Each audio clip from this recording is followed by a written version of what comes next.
The Kethra Dominion had ruled the galaxy for 12,000 years. They were the oldest and the strongest. Their empire stretched across 10,000 star systems. Their ships were so many that no one could count them all.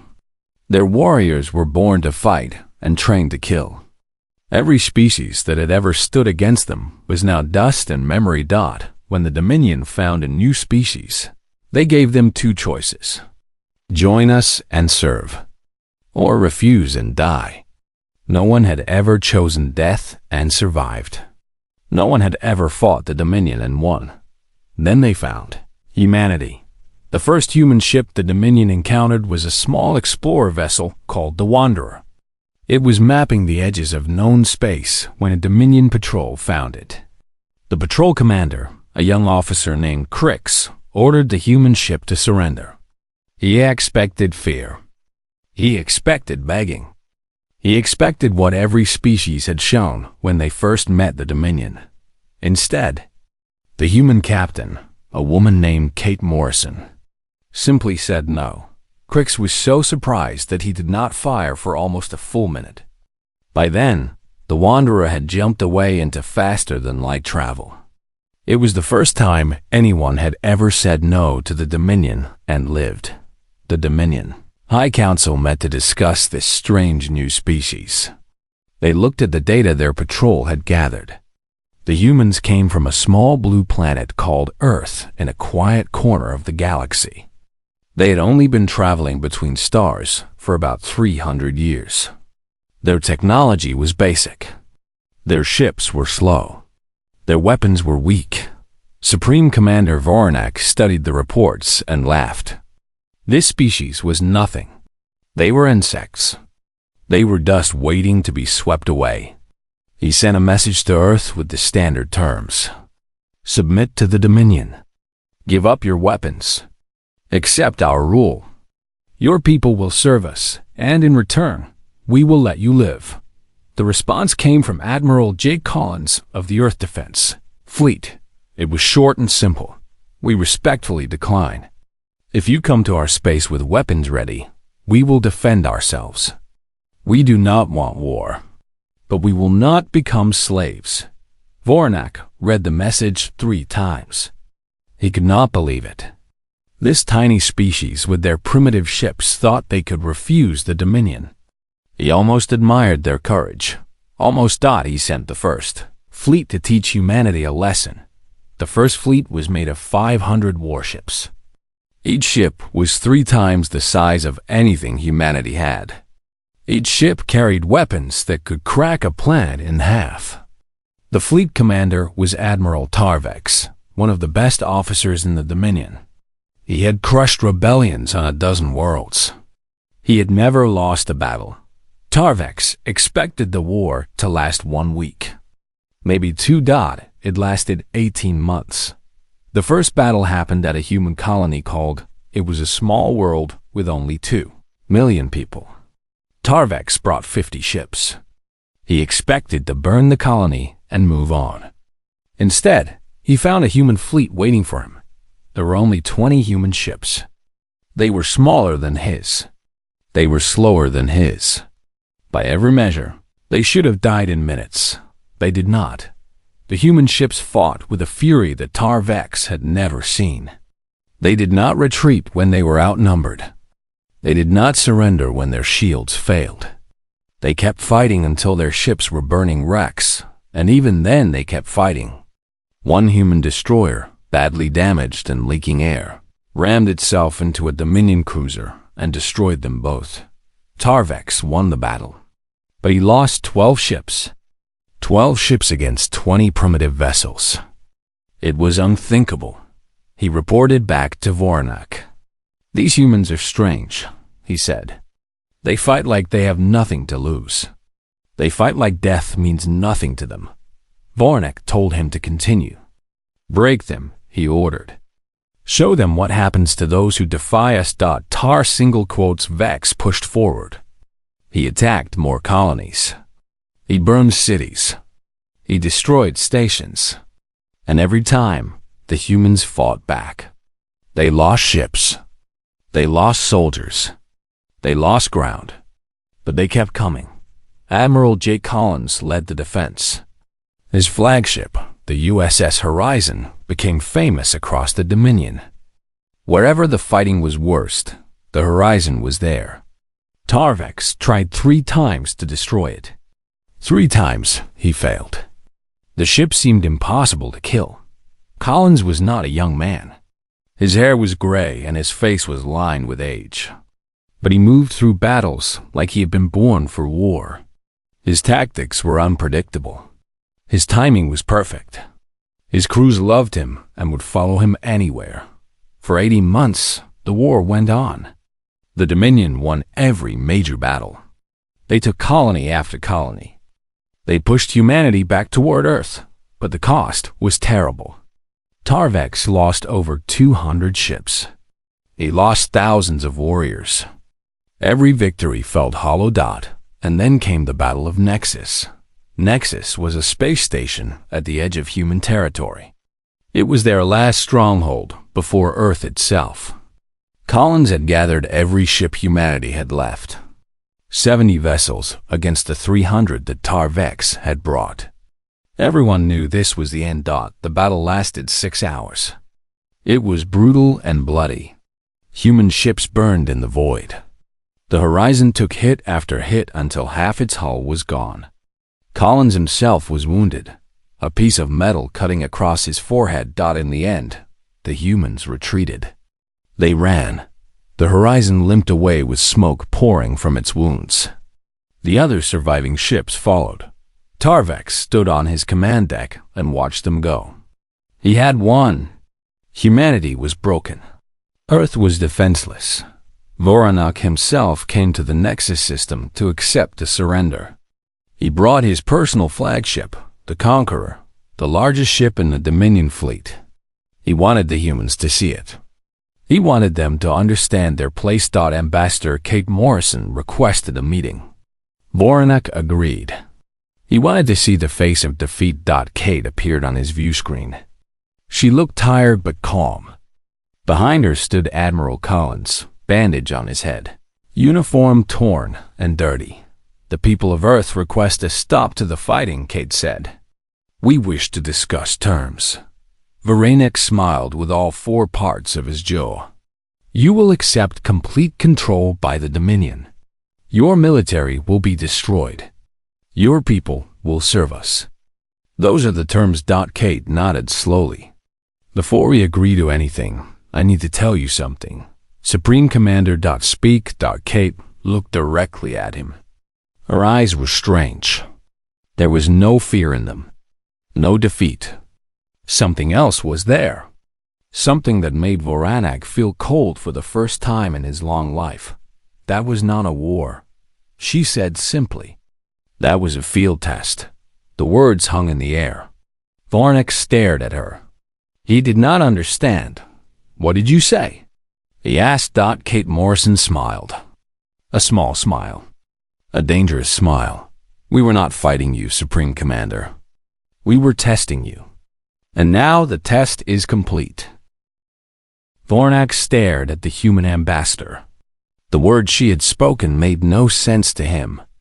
A field test. What did that mean? How could a war that lasted 18 months be a test? He had seen human ships burn. He had seen human soldiers die.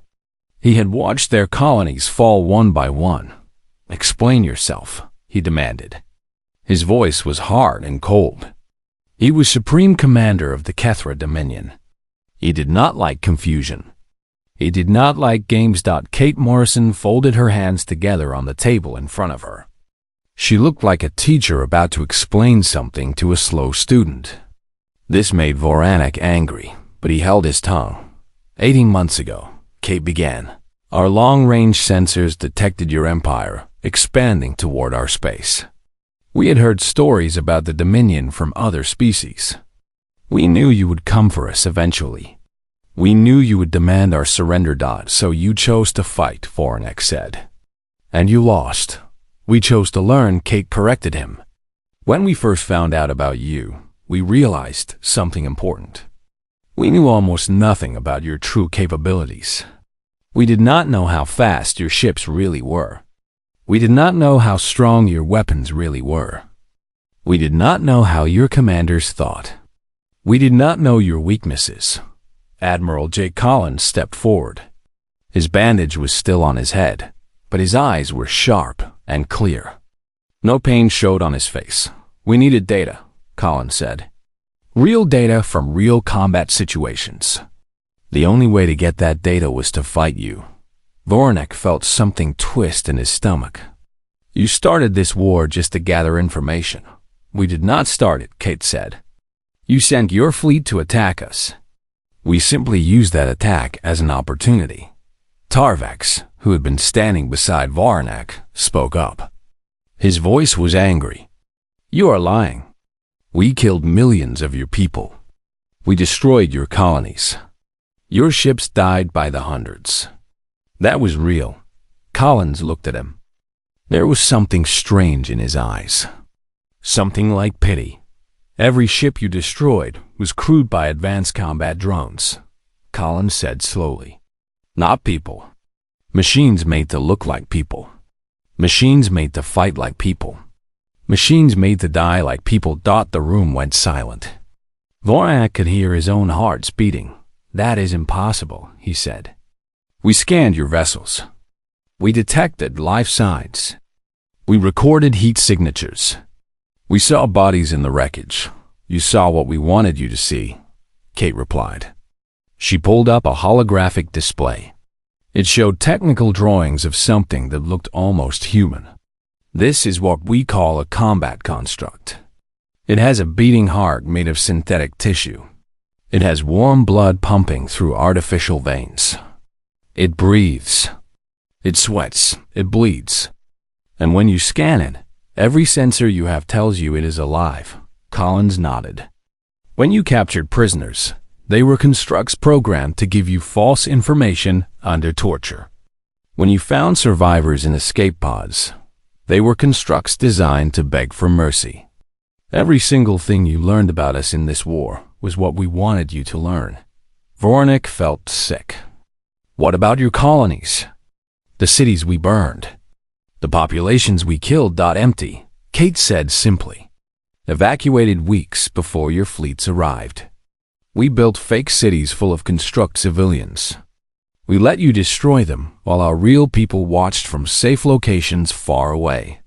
Tarvax slammed his fist on the console. This cannot be true. We tracked refugee ships. We found people hiding in bunkers. We fought your soldiers face to face. You fought constructs, Collins said. Very good constructs. They were designed to feel pain. They were designed to show fear. They were designed to die screaming. Because that is what you expected to see. And we needed you to believe it was real. Kate brought up more data on the display. The ships you faced were also not what they seemed. The Horizon-class vessels were training ships. They were outdated by 3 full generations of technology. We used them to teach new pilots how to fly. We sent them against you because we wanted to see how your weapons worked against our older designs. The Horizon, Voronek said. Your flagship. The ship that survived everything we threw at it. Collins almost smiled. The Horizon was never in real danger. I could have jumped away at any moment. The damage to my ship was cosmetic. Fake hull breaches. Fake fires. Fake system failures. I needed your commanders to think they were winning.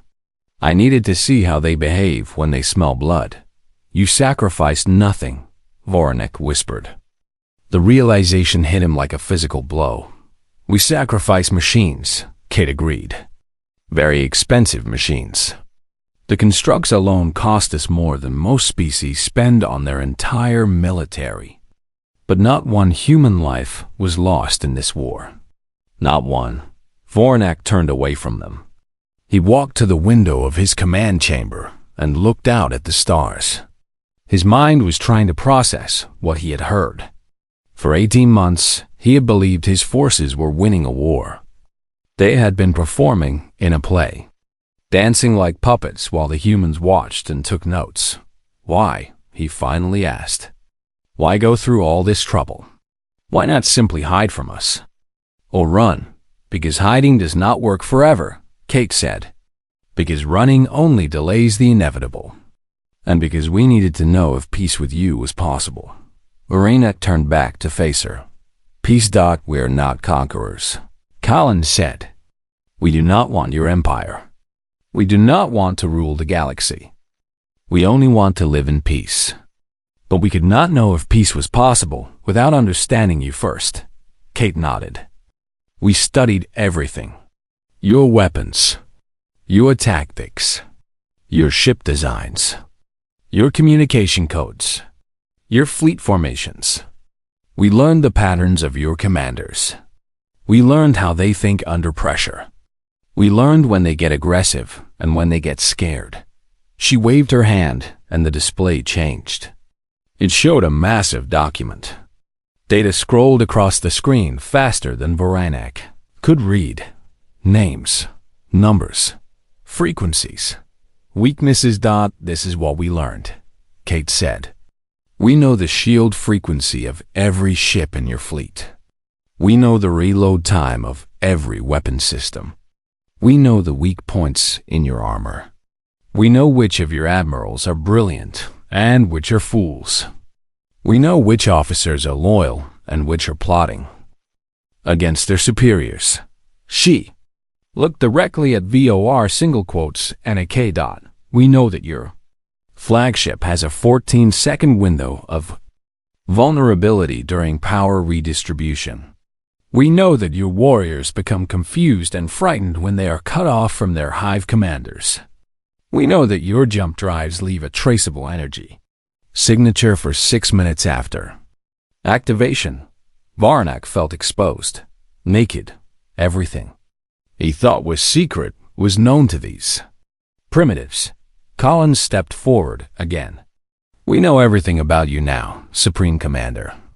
Every strength, every weakness, every secret. He paused. And you know nothing real about us. The words hung in the air. Vorinek understood now. The humans had not been fighting a war. They had been studying prey. They had let his forces think they were winning while they learned everything they needed to know. What now? Vorinek asked. His voice was quiet. What do you want? Kate Morrison smiled. That depends on you. We can share what we really are. We can show you what our real ships can do. We can demonstrate what happens when we stop testing and start fighting. She paused. Or we can talk about peace. Vorinek looked at her for a long time. In 12,000 years, the Dominion had never been in this position. They had always been the strongest. They had always held all the power. Now he stood before a species that had fooled them completely. A species that knew all their secrets while keeping their own hidden. Show me, he said finally. Show me what you really are. Kate nodded slowly. Very well. She touched a device on her wrist. Admiral Lisa Park, you are cleared for demonstration. For a moment, nothing happened. Then every alarm on Voronek's ship started screaming at once. The alarms screamed through the ship. Red lights flashed on every console. Officers shouted in confusion and fear. Vorinek spun away from the human ambassador and stared at his tactical display. What he saw made his blood turn cold. A ship had appeared. Not jumped in with the usual flash of light that came with faster-than-light travel. It had simply appeared out of nothing.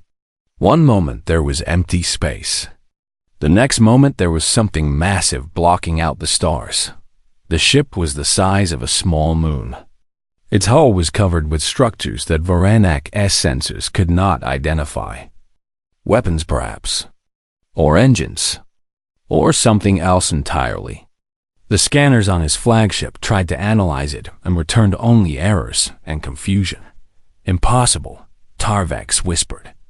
He was staring at the display with wide eyes.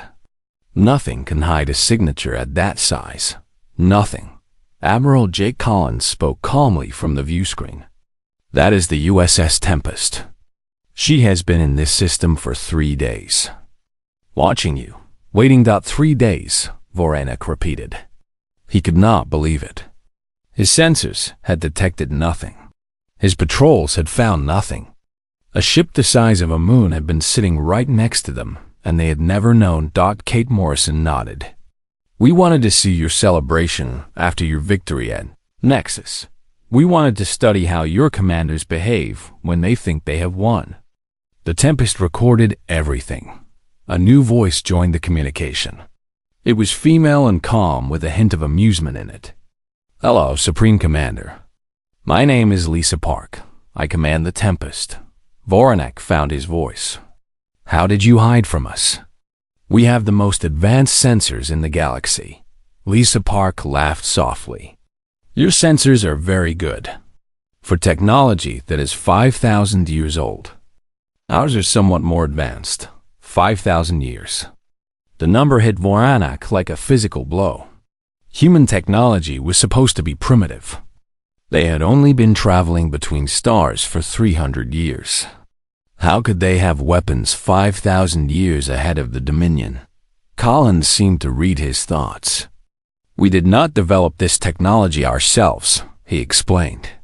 When humanity first left Earth, we found something. An ancient station hidden in a dead system. It was left behind by a species that disappeared 1 million years ago. The station contained their entire technological archive. Everything they knew. Everything they built. Everything they learned before they vanished.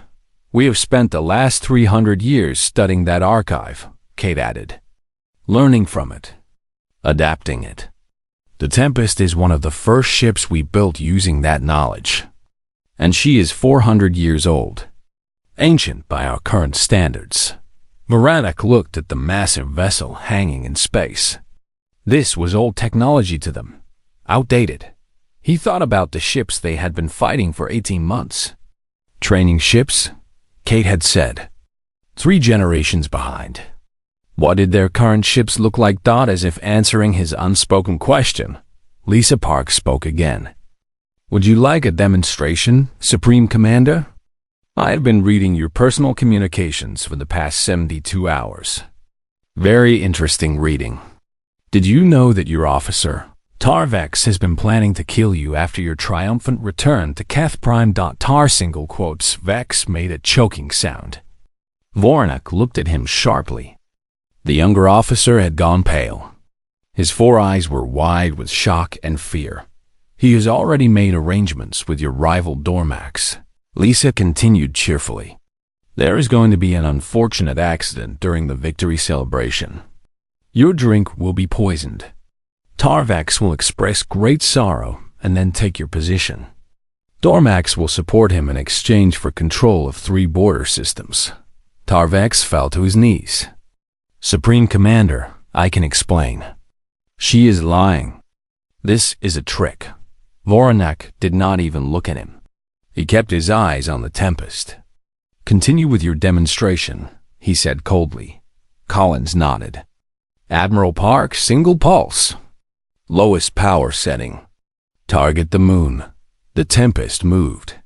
Or rather, something on the Tempest moved. A section of the hull shifted, and a structure that might have been a weapon pointed toward the small moon orbiting the nearby planet. It was a barren rock with no life. No value. Just a target. A beam of light shot from the Tempest. It was soft and gentle looking. Almost beautiful. It touched the moon and the moon cracked. Not exploded. Not shattered into fragments. It cracked like an egg being tapped against a bowl. Massive pieces of rock separated slowly. Chunks the size of continents drifted apart in the silence of space. Voranek watched in horror. A moon. They had broken a moon with a single shot. With what looked like barely any effort. That was 0.01% of the Tempest's main weapon capacity. Kate said into the silence. Less than 0.1%. We brought her out of retirement for this meeting. As I said, she's 400 years old. A museum piece by our standards. Lisa Park's voice returned to the channel. Should I demonstrate what our current generation vessels can do? I can call one in if you like. It would only take a few seconds. No, Voronek said quickly. That will not be necessary. He looked at the broken moon. Pieces of it were still slowly drifting apart. In a few hours, the gravitational forces would turn those pieces into a ring of debris around the planet. A permanent reminder of what had happened here. Collins spoke again. We have 9,000 active vessels of the current generation. Each one is approximately 30 times more powerful than the Tempest. We also have the ability to produce more ships very quickly if needed. Our construction facilities can build a new warship in about 6 hours. 6 hours, Tarvex whispered from the floor. He seemed to have forgotten about his exposed treachery. Even he was stunned by what he was hearing. Kate nodded. We are not telling you this to threaten you, Supreme Commander. We are telling you this so you understand the situation clearly. For the past 18 months, you thought you were at war with us. You thought you were winning. But we were never fighting you. She gestured at the cracked moon. If we had been fighting you, this war would have lasted about 15 minutes. And there would be no one left to surrender. Voronek felt very small. His entire fleet, 300 warships, hung in space around him. He had thought it was an unstoppable force. Now he realized it was nothing. A child's toys compared to what humanity could bring against them. Why? He asked. His voice was barely above a whisper. Why did you not simply destroy us? Why go through this elaborate deception? Because we do not want to destroy you, Kate said. She sounded almost sad. We do not want to destroy anyone. We have seen what happens when species choose war over peace. We have studied 1,000,000 years of history from the archive we found. Countless civilizations rose and fell. Most of them fell because they could not stop fighting. Collins nodded. We made a promise to ourselves when we first gained this power. We would never use it unless we had no other choice. We would never conquer. We would never dominate. We would try, always, to find another way. So we tested you, Kate continued. We needed to know who you really are. Are you monsters who would destroy us no matter what? Or are you people who can learn and change and grow? Voronek thought about her words. What did you find? He asked. Kate smiled. We found both. You have done terrible things, Supreme Commander. You have enslaved billions.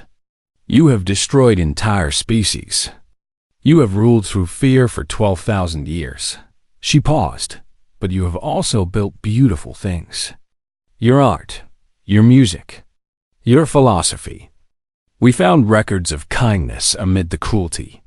We found evidence that your people are capable of more than conquest. Collins stepped forward.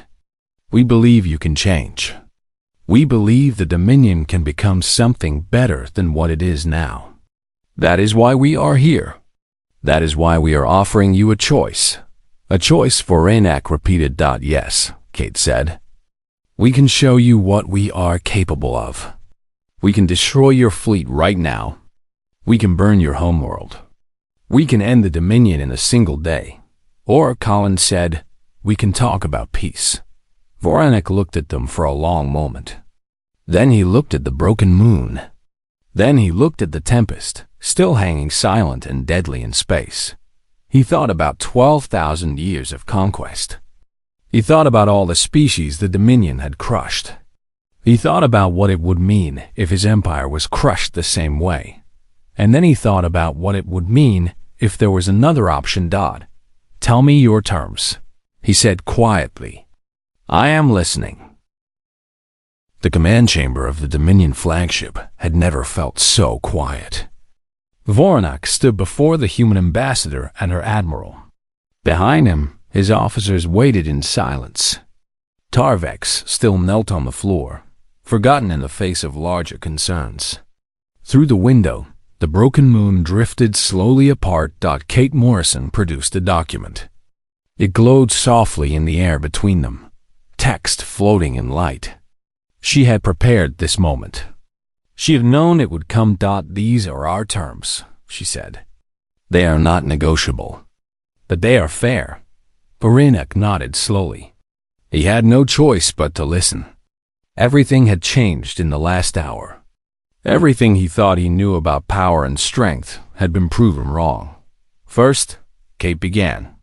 The Kethra Dominion will withdraw from all systems within 200 light-years of Earth. These zones will become human territory or neutral space. We will decide which systems go where. Your ships will not enter these areas without permission. 200 light-years. That was hundreds of systems, colonies, mining operations, military bases. The cost would be enormous. Agreed, Voronek said. He had no leverage to argue. Second, Kate continued. All species currently under Dominion control will be given a choice. They can remain part of your empire if they wish, or they can leave and become independent. Their decision will be respected. There will be no punishment for those who choose to leave. No retaliation. No threats. This was harder. The Dominion held over 40 species in subjugation. Some of them had been conquered thousands of years ago. Generations had been born and died, knowing nothing but Dominion rule. If they were given freedom, many would take it. The empire would shrink dramatically. Voronek thought about refusing. He thought about trying to negotiate. Then he looked at the tempest still hanging in space outside, and he thought about the cracked moon. Agreed, he said. Kate nodded, her expression unchanged. Third, a permanent human embassy will be established on Keth Prime. This is not for spying. You already know we do not need an embassy to watch you. This is for communication. We want to talk with your people. We want to learn from your history and culture. We want to share our own knowledge with you. This surprised Voronek. You want to share with us? Yes, Kate said. You have 12,000 years of civilization. Art, music, philosophy, science. We've been traveling among the stars for only 300 years. There is much we could learn from each other if we chose cooperation over conflict. Admiral Jake Collins spoke up. We found an archive of ancient technology. It gave us power. But power without wisdom is dangerous. We have seen what happens to civilizations that gain strength faster than they gain understanding. They destroy themselves. Kate agreed. We do not want that for ourselves. And we do not want it for you either. Voronek studied the human female carefully. She was smaller than him, weaker in body. Her species lived shorter lives and lacked the natural weapons his people had evolved. But there was something in her eyes that reminded him of the oldest and wisest members of the Dominion Council. A deep patience. A long view of time. What if we violate these terms? He asked. What if we agree today and then break our word tomorrow? Kate's expression did not change, but something shifted in her gaze. Something cold moved behind her eyes. Then we will stop testing, she said simply. And we will stop talking. Collins stepped forward. His friendly manner dropped away like a mask falling. The man who stood there now was different, harder, more dangerous. You have seen what a 400-year-old ship can do at its lowest power setting, he said. His voice was quiet but carried through the silent room. We have 9,000 ships of the current generation. Each one is 30 times more powerful. He paused to let that sink in. We do not want to use them. We truly and deeply do not want to use them. But we will, without hesitation, without mercy. To protect our people and our friends, we will become something terrible. Kate put a hand on his arm and he stepped back. The hardness in his eyes remained for a moment longer before fading. We are offering you peace, she said softly. Real peace. Not the peace that comes from submission. Not the peace that comes from fear. The peace of equals. The peace of choice. She looked directly at VOR single quotes NAK. Take it. Veranek was silent for a long time. He thought about the history of his species. For 12,000 years, the Dominion had ruled through strength. They had crushed anyone who opposed them. They had built their empire on the bones of conquered peoples. It was the only way they knew. Now they faced a species that was stronger, a species that could crush them without effort. But instead of doing so, the humans were offering partnership. They were offering peace. It was strange. It was confusing. Part of Varnak wanted to reject it, wanted to go down fighting like the warriors of old, wanted to die with honor rather than live with change. But another part of him, a quieter part that had been silent for a very long time, wondered if there might be another way. You speak of peace between equals, he said slowly. But we are not equals. You are stronger than us. Much stronger. What stops you from simply taking what you want? Kate smiled. The same thing that stopped us from destroying you when we had the chance. We do not want to be conquerors. We do not want to rule others. We want to explore. We want to learn. We want to grow. And we believe that growth is better when it is shared. Collins nodded. We could have stayed hidden. Our technology makes it easy to avoid detection. We could have watched the Dominion from the shadows for centuries, never making contact, never taking risks. But that is not who we want to be. We believe in connection, Kate said. We believe that the galaxy is big enough for everyone. We believe that different species can live together without one ruling all the others. It will not be easy. It will take time and effort and patience. But we believe it is possible. Veronica looked at the documents still floating in the air. 3 terms: withdrawal, freedom for subjugated species, an embassy for communication. It was more generous than he deserved. More generous than the Dominion had ever been to anyone. There is a 4th term, Kate said quietly. One that is not written down. Veranek looked at her. What is it? We want you to think about what kind of civilization you want to be. Kate's voice was gentle but serious. You have ruled through fear for 12,000 years. You have crushed and conquered and destroyed. But that does not have to be your future. She gestured at the stars visible through the window. The galaxy is vast. There is room for empires built on cooperation instead of domination. There is room for strength that protects instead of oppresses. There is room for change. Collins spoke again.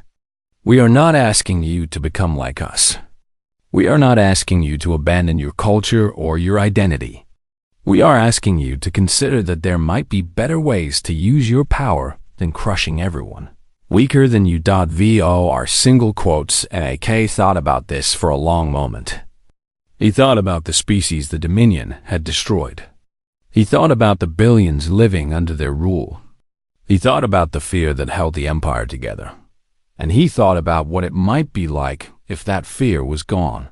I accept your terms, he said finally. All of them. Written and unwritten. Kate Morrison smiled. It was a warm smile, a hopeful smile. Then let us begin, she said. Varnak looked at the broken moon one more time. Then he turned to face the future. It would not be easy. There would be resistance from within the Dominion. Officers who preferred the old ways. Species who wanted revenge. Problems that would take generations to solve. But for the first time in 12,000 years, the Dominion had a chance to become something new. Something better. And it had taken a species they had tried to conquer to show them the way. 3 years had passed since the Treaty of Nexus. The galaxy had changed in ways that no one could have predicted. The Kethra Dominion still existed, but it was different now. Smaller, quieter, less feared and more respected. Ambassador Kate Morrison stood on the observation deck of the human embassy on Keth Prime. The alien sun was setting, painting the sky in shades of purple and gold.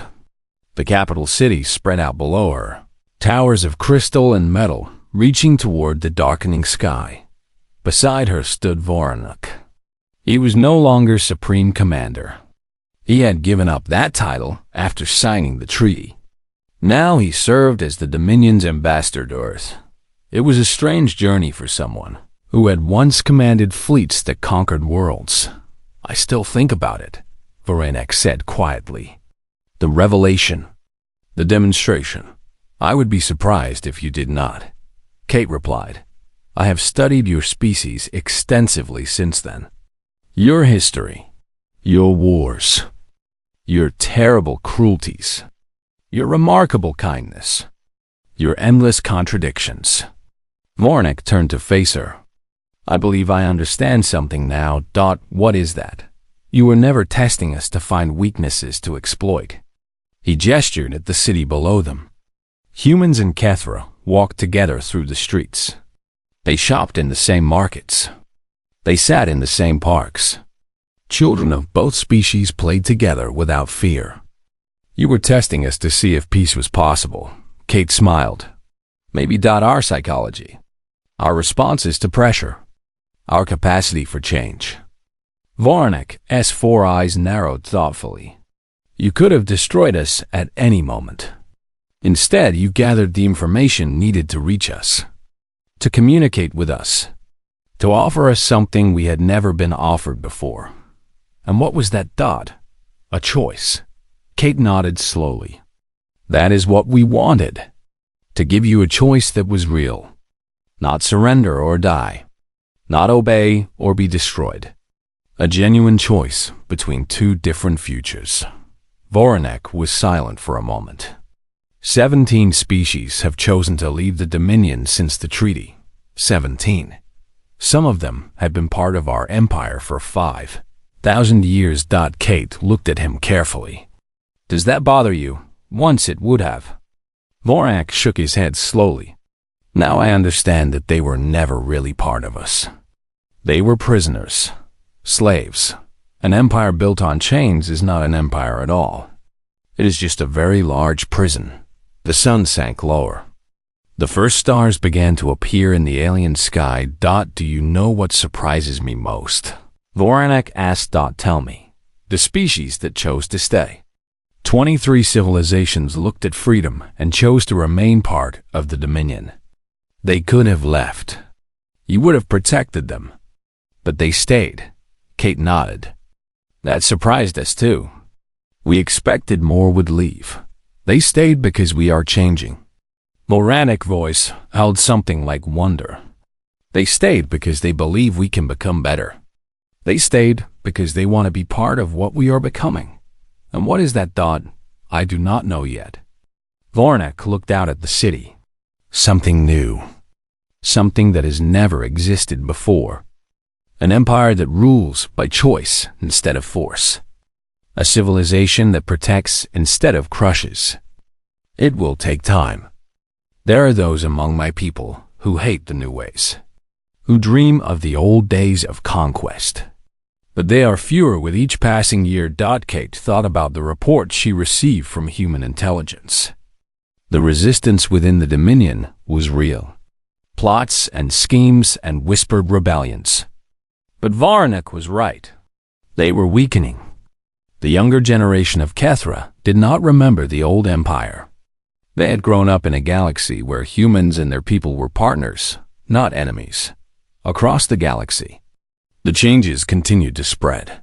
The species that had left the Dominion were building new civilizations of their own. Some struggled. Some thrived. All of them were free to make their own choices and their own mistakes. The USS Tempest, the ancient warship that had cracked a moon, had been converted into something new.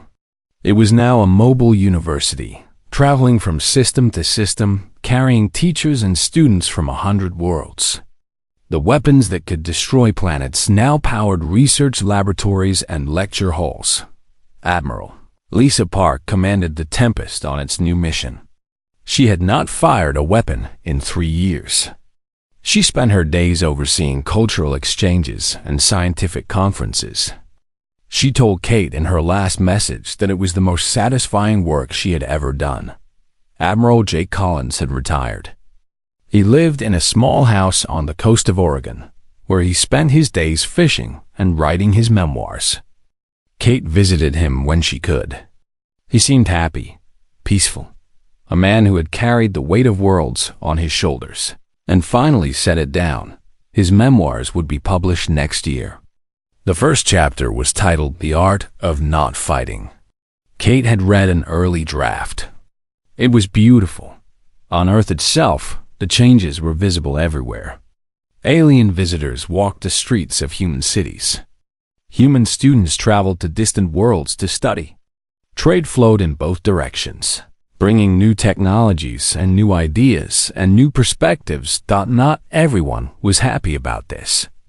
Some humans missed the days when their species stood alone. Some feared that opening their borders would make them weak. Some simply did not trust anyone who looked different from themselves. But they were fewer each year. Just like the resistors in the Dominion, the sun had set completely now. The alien stars filled the sky above Keth Prime. Kate recognized some of the constellations. She had learned them during her time on this world. There is something I never told you, Voranek said suddenly. What is that? The demonstration. When your ship cracked that moon. He turned to look at her. I was not afraid in that moment. Kate raised an eyebrow. You should have been. I was not afraid because I realized something. You could have destroyed us without showing us anything. You could have burned our worlds without warning. But instead you came to talk. You came to demonstrate. You came to give us a chance to understand. He paused. That is when I knew you were telling the truth. A species that wanted to destroy us would not waste time on demonstrations. A species that wanted to conquer us would not offer us terms. You showed us your power because you wanted us to choose peace, not because you wanted us to fear you. Kate was quiet for a moment. Then she smiled. You understood faster than we expected. I am old. Voranek made a sound that might have been a laugh. I have seen much in my long life. Enough to recognize honesty when I see it. They stood together in silence, watching the stars. Somewhere up there, human and Kethra ships flew side by side on exploration missions. Somewhere up there, new civilizations were being born, and old hatreds were slowly dying. Kate thought about the strategist who had designed the entire 18-month operation. His name was Ben Howard. A quiet man who spent his life studying war so that he could prevent it. He had died peacefully in his sleep 3 months after the treaty was signed. He was 94 years old. Before he died, he had written something. Kate had it framed in her office. She read it every morning. The greatest victory is the battle that never has to be fought. The second greatest is convincing your enemy that you never fought at all. Humanity had tested the galaxy's strongest and found them capable of change, capable of growth, capable of becoming something more than conquerors. That was the real victory, not strength, not fear, not domination. Understanding. Kate looked up at the stars and thought about the future. There would be challenges ahead, problems that would take generations to solve, species that would resist change, old wounds that would be slow to heal. But for the first time in 12,000 years, the galaxy had a chance at something better. A chance at real peace. A chance at cooperation instead of conquest. And it had started with a simple question. Not how do we defeat them? Not how do we survive them? How do we understand them? Kate Morrison smiled and turned away from the stars. There was work to do. There was always work to do. But for now, on this quiet evening on an alien world, she allowed herself a moment of hope. The test was over. The future had begun.